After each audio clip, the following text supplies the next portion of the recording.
Joppa, where he found a ship bound for the port. After paying the fare, he went aboard and sailed for Tarshish to flee the Lord.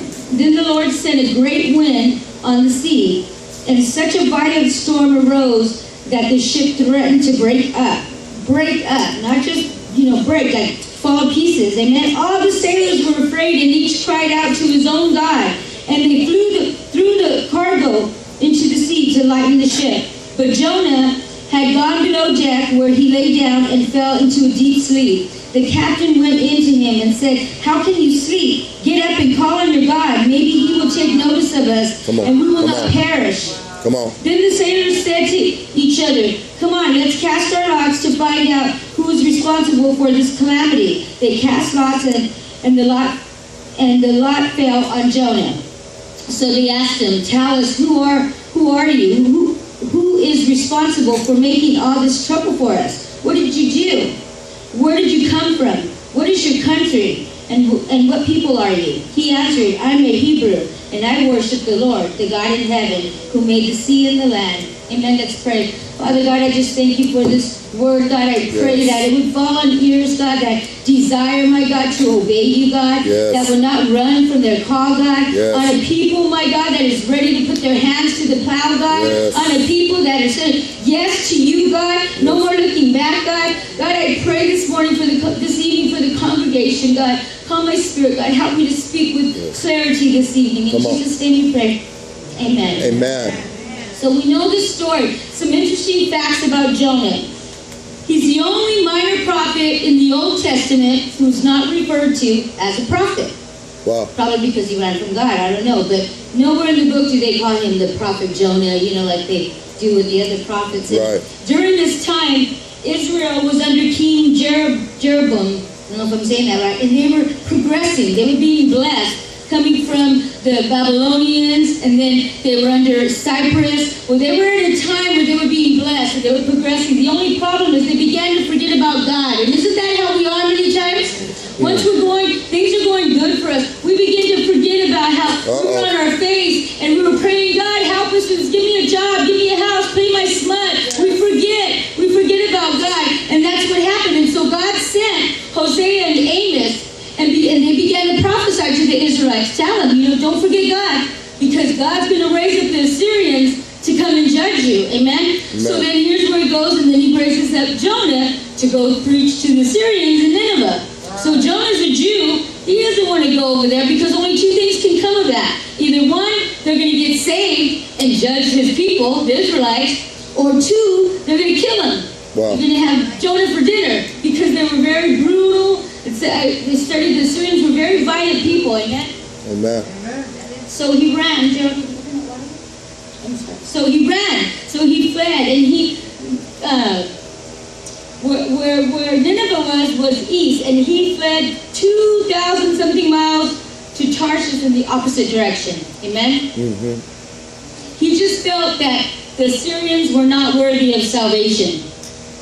Can any of us relate to that? You guys just gotta know some people you just rather see, and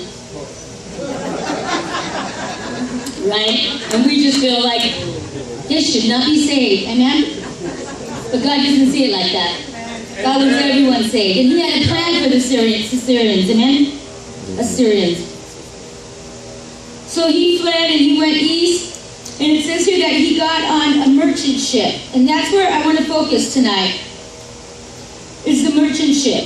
In verse 4 through 9, I'm not going to reread it.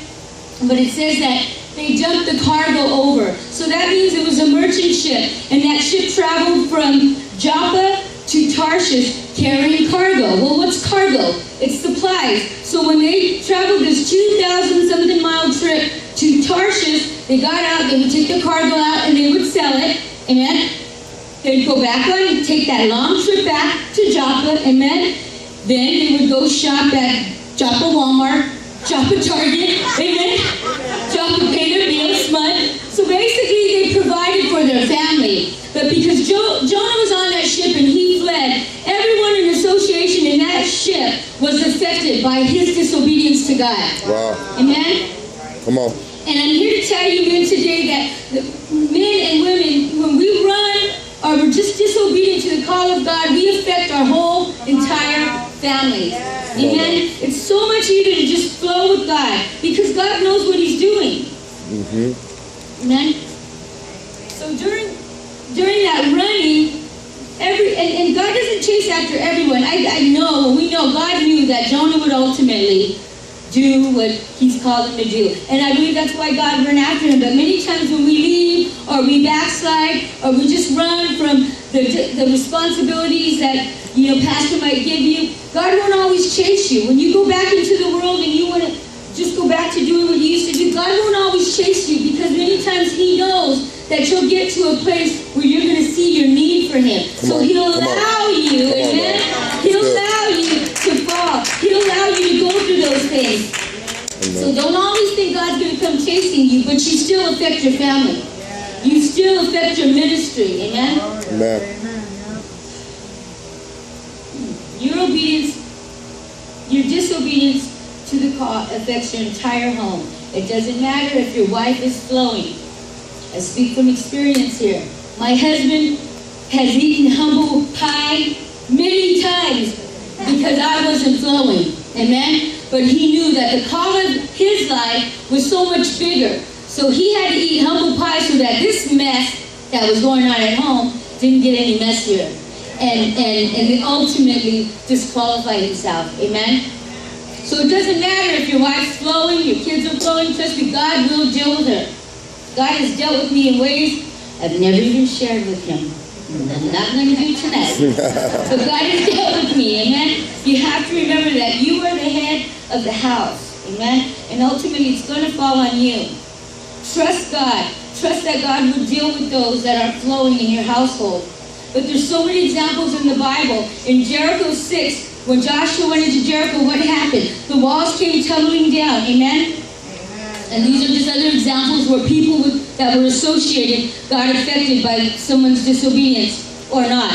But in this case, the walls come tumbling down all except for the house of Rahab. Amen? Because she was obedient to the Lord. It says in verse 18, all who are with her in her house were saved. Come on. Amen? And then again, right after that, in the town of Ai, they were killing people. Joshua and the Israelites were winning. But they get to Ai, 30 men are slain, and then Joshua goes and he cries out to God, and he says, God, why have you allowed this to happen? And God says what?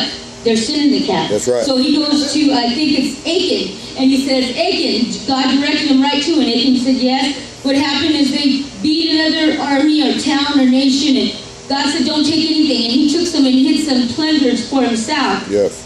But so when Joshua got to Joshua said, Achan, come out here, you and your whole family, and kill them all. They were targeted by association because of Achan's disobedience to not obey God. Come on now, come on. So God doesn't play around, amen? We have to see men and mothers, people that are over their households, that our disobedience will affect everyone around us.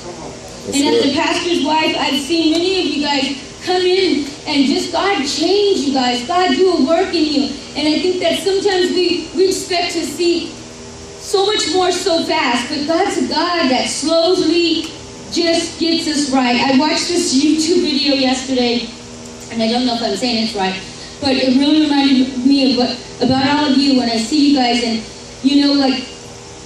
I see and Pastor sees how far you've come. And sometimes it's hard for you guys to see that, but God, it's like a beautiful work of art. But this YouTube video I was watching, it was a mosaic tile, and it's like really beautiful art, and little tiles, they place them in there, and in between there's this kind of gray, gravity, rocky stuff that holds them all together. And then as they stick each tile, and they're actually designing something, they're wiping it, and it gets kind of smeared on all the tiles, and then when it's completely finished, they wipe all the gray dry stuff off, and it's shiny, and it's a beautiful picture.